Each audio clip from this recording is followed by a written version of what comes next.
नमस्कार। मैं बिशंबर प्रसाद, ज्योतिषी, जगत नारायण रोड, कदम कुआं, पटना 3 में पिछले 45 साल से ज्योतिष कार्य में संलग्न हूँ। आज मैं एक नए कुंडली का विश्लेषण करने जा रहा हूँ। भारतीय क्रिकेट का इतिहास बहुत ही पुराना है। भारत में क्रिकेट की पूजा होती है और क्रिकेटर को ईश्वर स्वरूप माना जाता है। भारत में एक से एक खिलाड़ी हुए जिन्होंने विश्व स्तर पर अपना दबदबा कायम किया है। आज उन्हीं में से एक क्रिकेटर श्री महेंद्र सिंह धोनी जी के कुंडली का मैं विश्लेषण करने जा रहा हूँ। श्री महेंद्र सिंह धोनी जी को लोग प्रेम से माही कहकर पुकारते हैं। माही का जन्म 7 जुलाई 1981 को दिन में 11:15 बजे रांची में हुआ। उनका लग्न कन्या है और राशि भी कन्या है। लग्न में गुरु शनि की युक्ति है, साथ में चंद्रमा है। पंचम भाव में केतु, नवम भाव में मंगल, दसम भाव में सूर्य और बुध तथा एकादश भाव में राहु और शुक्र स्थित है। इनकी कुंडली में जो ग्रह सबसे ज़्यादा ध्यान आकर्षित करता है वह है लग्नेश बुध। लग्नेश बुध कर्म स्थान का स्वामी और लगन का स्वामी है। दसम भाव में स्वक्षेत्रीय अपने घर में स्थित है। तो बुध को केंद्र में स्वक्षेत्रीय स्थित होने से पंच महापुरुष योग का एक योग बनता है जिसको भद्र योग कहते हैं। तो इनके कुंडली में भद्र योग है। फलस्वरूप यह व्यक्ति बहुत ही सहनशील, धैर्यवान, संघर्षशील, एकाग्रचित्त, धनवान, विद्वान और राष्ट्र प्रेमी है। यह प्रभाव इनको भद्र योग से मिलता है। दूसरी खासियत इनमें यह है कि यह मृगशिरा नक्षत्र में स्थित है।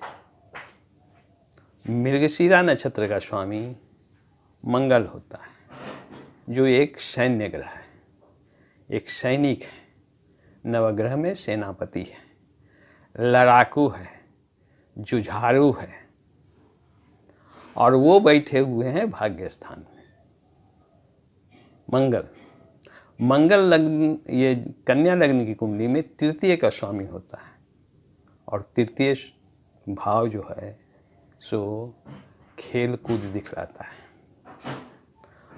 और गजब की बात यह है कि मंगल भाग्य भाव में बैठ के अपने सप्तम दृष्टि से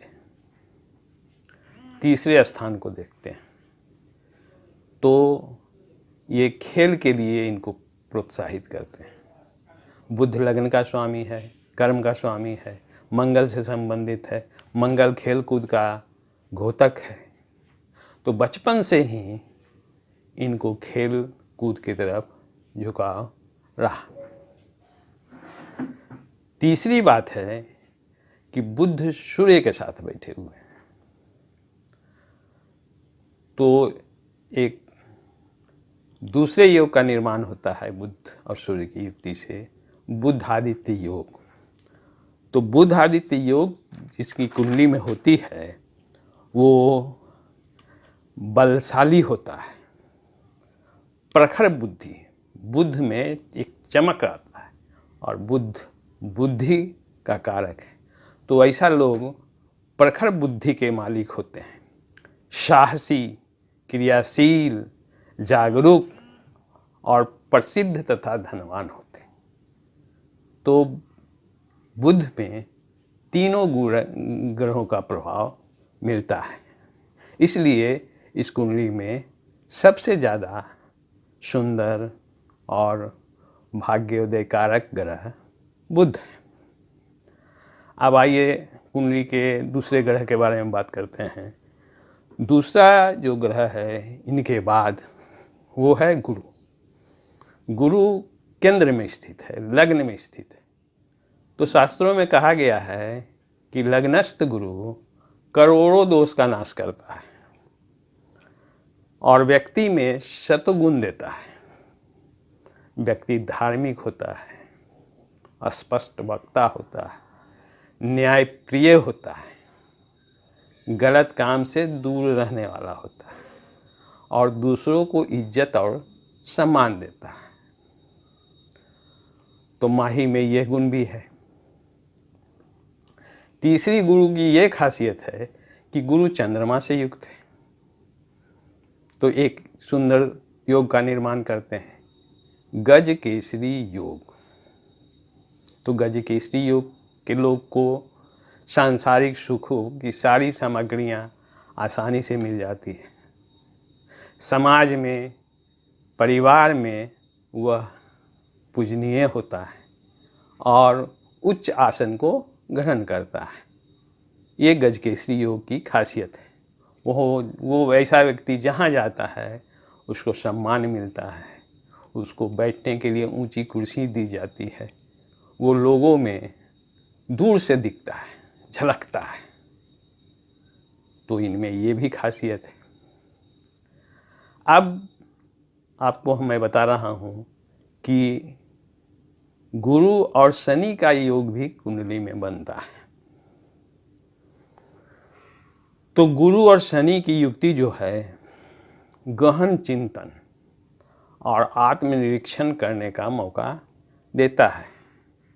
किसी भी चीज़ को बहुत अंदर तक घुस के जज करना ये शनि गुरु की युक्ति से होता है। इस कुंडली में चंद्र शनि का भी योग बनता है। तो शनि और चंद्र की युक्ति ज्योतिष शास्त्र में अच्छी नहीं मानी गई है। शनि और चंद्र की युक्ति से लोगों में नकारात्मकता का बढ़ावा मिलता है, निगेटिविटी। नहीं होगा तो क्या होगा, नहीं मिलेगा तो क्या होगा, इस ढंग की बात आती है। शनि जब दशम में बैठे हुए हैं तो उनकी दृष्टि दशम भाव पर सूर्य और बुध को पड़ता है। तो सूर्य पर शनि की दृष्टि होने से थोड़ा सा मनोबल और आत्मबल को तोड़ता है। कभी कभी बहुत निगेटिव माइंड हो जाता है आदमी का, विश्वास और धैर्य खो देता है। तो ये चीज़ भी माही में है। शनि की दृष्टि जब बुध पर होती है तो ऐसा व्यक्ति स्वभाव से शर्मीला हो जाता है। तो हम लोग ये गुण भी माही में पाते हैं। अब एक और योग का मैं वर्णन करने जा रहा हूँ। वो ही योग जो है सो इनको भली भांति सहयोग किया है। एकादश भाव में शुक्र है और कन्या लग्न की कुंडली में शुक्र योग कारक होता है। एकादश में राहु की युक्ति है शुक्र के साथ। तो शुक्र ज्योतिष शास्त्र में दैत्यों का आचार माना गया है, दैत्य आचार, और राहु को दैत्य मानते हैं। तो ये जो योग बनता है वो दैत्याचार्य और दैत्य की युक्ति जो अपने आप में बहुत ही विलक्षण है और अकस्मात फल देने में राहु सबसे श्रेष्ठ माना गया है। तो उनकी कुंडली में यह योग उनको फर्श से अर्श तक का सफ़र करने में भरपूर मदद करते हैं। तीसरी बात यह है कि शुक्र धन भाव का स्वामी है और शुक्र धन भाव का स्वामी होके लाभ भाव में बैठे।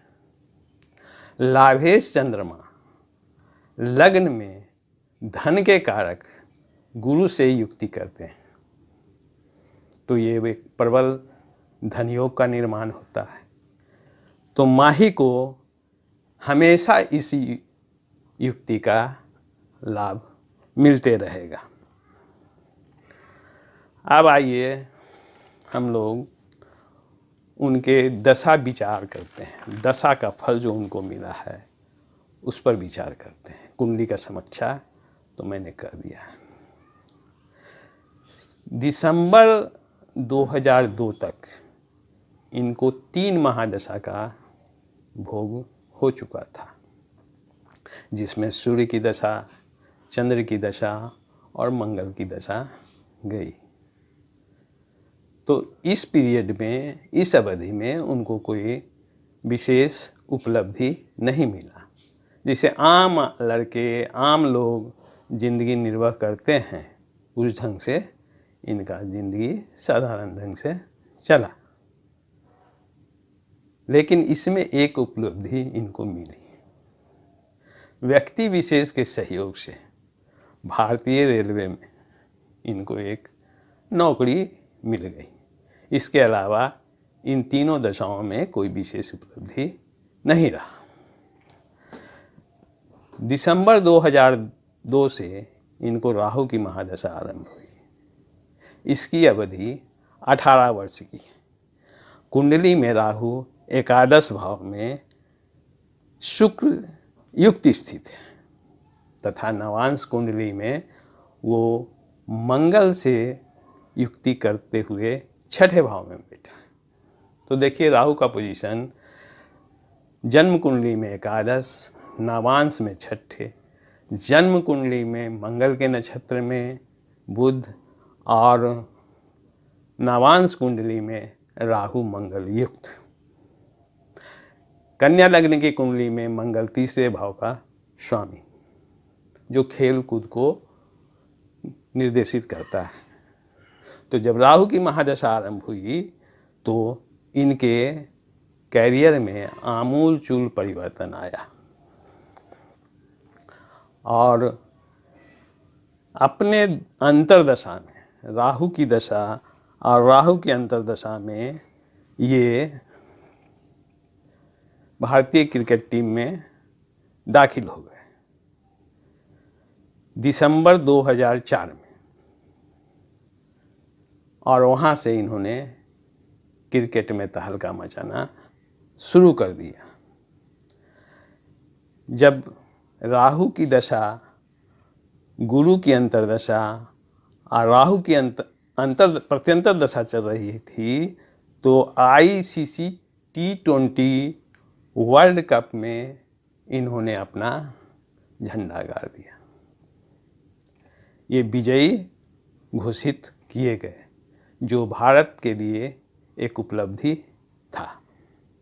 उसके बाद जब राहु की दशा, शनि की अंतर्दशा और गुरु की प्रत्यंतर चल रही थी तो 4 जुलाई 2010 को इनकी शादी हुई। अब देखिए गुरु सप्तमेश है और लग्न में बैठ के सप्तम भाव को देखता है। तो यह इस बात का द्योतक है कि जिस कन्या से जातक की शादी होगी वो पूर्व परिचित रहेगा। तो इनकी शादी अपने गर्लफ्रेंड के साथ हुई है, जिनके साथ पहले से इनका रहन सहन अनजान था। जब राहु की दशा बुध की अंतर और बुध की प्रत्यंतर शुरू हुई तो ICC वर्ल्ड कप फरवरी 2011 में इन्होंने बाजी मार दिया और सचिन तेंदुलकर का जो उच्च महत्वाकांक्षा था विश्व विजेता बनने का, उन्होंने यानी माही ने उनके इस महत्वाकांक्षा को भली भांति पूर्ण कर दिया। जब राहु की दशा में केतु की अंतर्दशा चली तो चैंपियन ट्रॉफी को भी इन्होंने हासिल कर लिया। जब राहु की दशा, शुक्र की अंतर्दशा और सूर्य की प्रत्यंतर चली तो इनको कन्या रत्न की प्राप्ति हुई। और जब राहु का दशा अंत का समय आया तो इन्होंने क्रिकेट से संन्यास ले लिया। तो ये राहु की महादशा का ही पूरा प्रभाव था जो इनको विश्वविख्यात क्रिकेटर बनाया और लोग अचरज से इनके तरफ देखते थे। इस प्रकार हम देखते हैं कि एकादश में राहु ही इनको भली भांति देश का नाम रोशन करने का मौका दिया। दिसंबर 2020 से गुरु की महादशा आरंभ हो गई, तो गुरु लग्न में बैठे हुए हैं। इस अवधि में इनका अब नज़रिया व्यवसाय की ओर जाएगा और नाना प्रकार के व्यवसाय में दिलचस्पी लेंगे और समाज में धन यश प्राप्त करेंगे। तो मेरा आकलन इस ढंग से है और देखिए आपको कैसा लगता है। धन्यवाद।